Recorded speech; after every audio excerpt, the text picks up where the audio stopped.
ကြီးတွေမပြောက်မလာတော့ကြောက်စရာဒီဘလူးရဲ့ချိန်ပြန်တော့လဲအရေးထားသူအတွေ့သားဇာတ်တာတွေမောင်တို့ရာရှင်းပါလေရကွယ်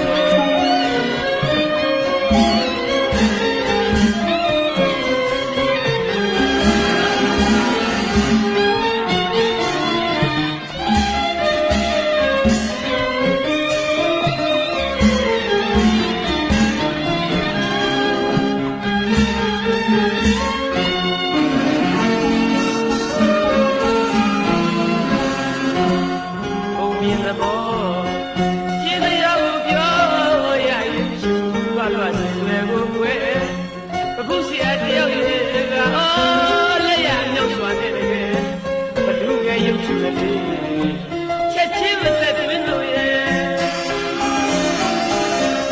စိတ်မြရဲ့ချဲရွှေကြုံတွင်မှထက်ကထားအလှကြည့်မဲ့စိတ်ကူးများဇာတိတွေမပြောက်မများတာတော့ကြောက်စရာဒီဘလူးရဲ့ချိန်တန်တော့လေအရေးထားဆိုအတွေ့အသားဇာတလာလေဘုံပြောတာ